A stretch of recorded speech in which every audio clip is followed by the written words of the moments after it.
दोस्तों, एक बार दोबारा आपका स्वागत है मेरे YouTube channel maths tricks Sushma Ojha. आप सबसे पहले तो मेरे चैनल को सब्सक्राइब कर लें और बेल आइकन दबाना ना भूलें, जिससे कि आपको लेटेस्ट वीडियोस आपको मिलती रहें। आप कमेंट करके और वीडियो को लाइक भी कर सकते हैं और कमेंट करके आप मुझे ज़रूर बताएं कि ये वीडियो आपको कैसा लगा। आज आपके सामने एक नया क्वेश्चन है प्यारे बच्चों, और हम सब लोग मिलकर के बहुत इजी मेथड में इस क्वेश्चन को सॉल्व करेंगे, जिससे कि जो भी ये वीडियो देख पा रहा होगा उसको ये क्वेश्चन इजीली वे में बहुत आराम से समझ में आ जाएगा। और ये क्वेश्चन बहुत इंपॉर्टेंट क्वेश्चन भी है। तो क्वेश्चन एक्सरसाइज नंबर 13.3 का क्वेश्चन नंबर 2 है, class 10 NCERT।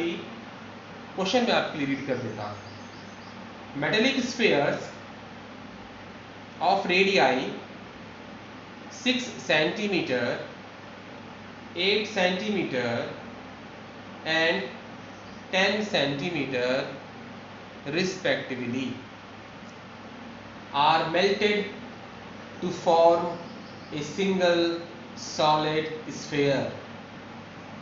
Find the radius of the resulting sphere. मैं अपनी क्लासेस में बच्चों को बोलता रहता हूं कि मैथ्स का क्वेश्चन यदि आप अच्छी तरह से इसको समझ नहीं पाएंगे तो आप मैथ्स का क्वेश्चन सॉल्व भी नहीं कर सकते हैं। तो सबसे पहले क्वेश्चन को रीड करें अच्छी तरह से, उसे समझें कि वो क्या कहना चाह रहा है और उसकी डिमांड क्या है क्वेश्चन की, और किसी भी मेथड से आप उस डिमांड तक पहुंचने का प्रयास करें। मैं क्वेश्चन को एक बार आपके लिए पढ़ करके समझा देता हूँ। 3 स्फीयर्स आपके पास, छोटे छोटे स्फीयर आपके पास हैं। इसमें फर्स्ट का रेडियाई 6 सेंटीमीटर है, सेकंड वाले का जो रेडियाई है या डीएस है वो 8 सेंटीमीटर है, और जो थर्ड वन है उसका रेडियस आपके पास 10 सेंटीमीटर है। आर मेल्टेड, तीनों को मेल्ट किया गया। मेल्ट, जब भी मेल्ट किसी क्वेश्चन में लिखा जाएगा, मेंसुरेशन के किसी क्वेश्चन में, तो आप समझ जाएंगे कि उसका वॉल्यूम निकालना है। तो तीनों रेडियस को मेल्ट किया एक ही जगह पर, तो बहुत सारा आपके पास जब एक ही जगह पे हमने किया होगा तो तीनों का वॉल्यूम एक ही जगह पर आ गया होगा, और उस वॉल्यूम से आपने एक सिंगल सॉलिड स्फीयर बनाया, एक बड़ा वाला सॉलिड स्फीयर बनाया। तो कहने का मतलब यह है कि जो क्वेश्चन है ये कह रहा है कि जो सॉलिड स्फीयर आपने बनाया है, एक सॉलिड स्फीयर, उसका जो वॉल्यूम है वो इन तीनों मेटेलिक स्फीयर के वॉल्यूम्स का सम है। तो बस आपने यही करना है, और आपको रेडियस निकालना है रिजल्टिंग स्फीयर का, जो आपने बनाया था उसको आप आर मान सकते हैं बाद में। तो क्वेश्चन क्या कह रहा है कि volume of the resulting sphere is equal to volume of the sum of these metallic spheres. बस आपने ये याद रखना है और ये क्वेश्चन आपका सॉल्व हो जाएगा। सबसे पहले क्वेश्चन में लिखेंगे गिवन, और गिवन कहां से मिलता है? गिवन मिलता है क्वेश्चन से। लिखा हमने given for the metallic spheres, R1 is equal to 6 centimetre, R2 is equal to 8 centimetre and R3 is equal to 10 centimetre.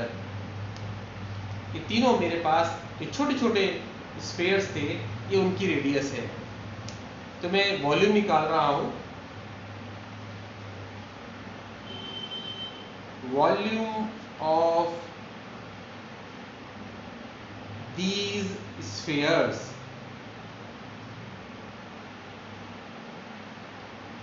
और आपको पता है कि स्फीयर का वॉल्यूम कितना होता है?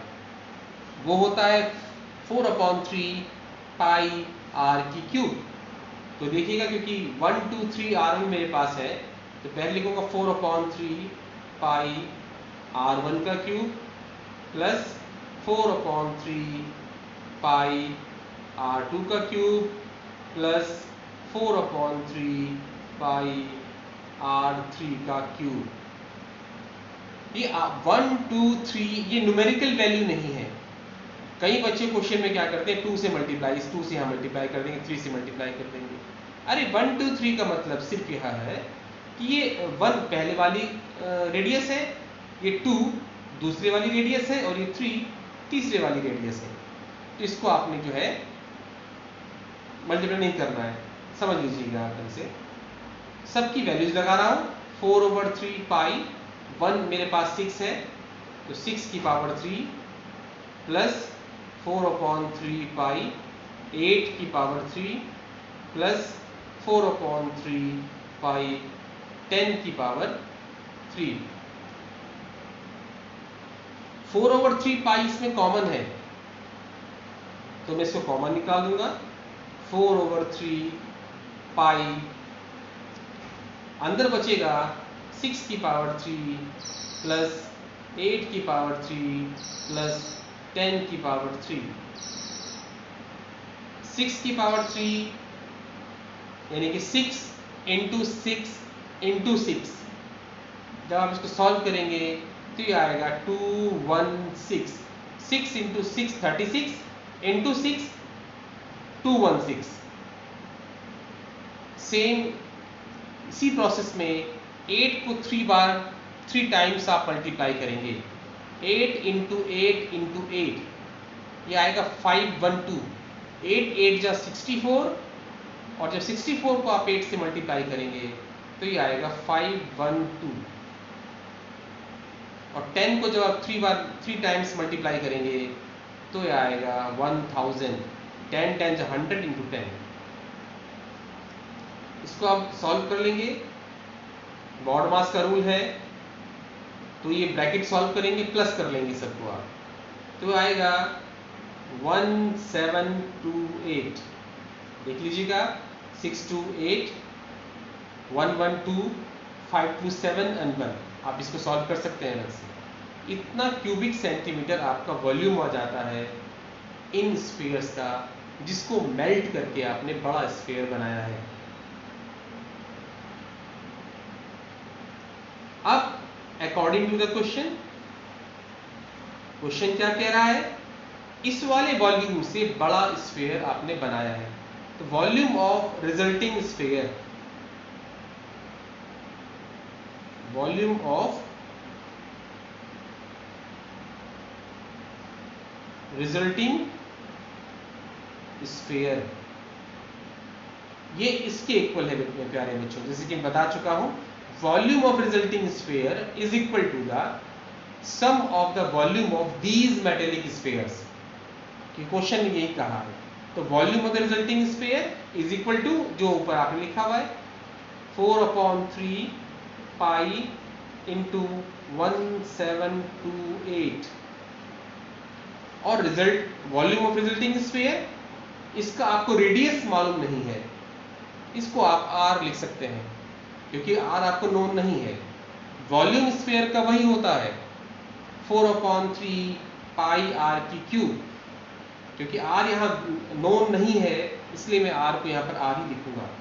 4/3 पाई r की cube is equal to 4/3 pi into 1728। 4/3 और ये पाई से 4/3 और पाई ये कैंसिल हो जाएगा भाई। इधर ये मल्टीप्लाई कर रहे हैं, उधर जाके डिवाइड करेंगे तो ये आप इस तरह कट कर लेंगे। वैसे मेरे पास यहाँ पेज क्योंकि थोड़ा सा कम बचा है इसलिए मैंने यहाँ इसको कट कर दिया। रूल क्या है कि आप इसको नीचे इधर ट्रांसफर करके कट करेंगे।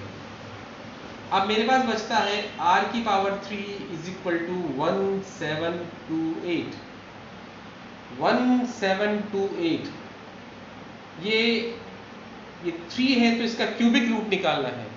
इसके आप फैक्टर कर लीजिएगा तो इसके फैक्टर आएंगे 2 into 2 into 2 into 2 into 2 into 2 into 3 into 3 into 3।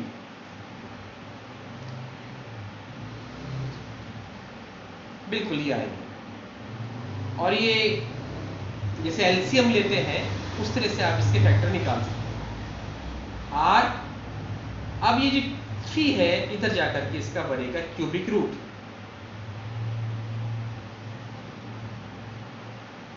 Three, इस 3 फैक्टर्स का 1 2 बाहर आ जाएगा, इस 3 फैक्टर का 3 का 1 2 बाहर आ जाएगा, और इन 3 3s का 1 3 बाहर आ जाएगा। इसको आप मल्टीप्लाई करेंगे, 2 2 ज़ा 4 3 ज़ा 12 सेंटीमीटर, ये इसका रेडियस आ जाएगा। क्योंकि लैंग्वेज का क्वेश्चन है, आखिर में आप लिखेंगे देयरफॉर या hence the radius of the resulting sphere is 12 centimetre. मेरे पास पेज नहीं बचा है तो इसलिए मैंने इसको लिखा नहीं है। मैं अपनी क्लासेस में बोलता रहता हूँ, मैं अपनी वीडियोस में भी लगातार बोलता रहता हूँ कि जब लैंग्वेज का क्वेश्चन होता है तो आखिर में ये लिखना बहुत ज़रूरी हो जाता है। जैसे कि मेरा answer r is equal to 12 centimetre है, तो यहीं पर आंसर लिख करके नहीं छोड़ूंगा, लिखूंगा hence the radius of the resulting sphere is 12 centimetre. तो प्यारे बच्चों, आज ये हम सब लोगों ने मिल करके एक कोशिश किया है कि ये क्वेश्चन आपको समझाया जाए, और मैं उम्मीद करता हूँ कि आपको क्वेश्चन समझ में आ गया होगा। पूरा वीडियो जरूर देखें प्यारे बच्चों।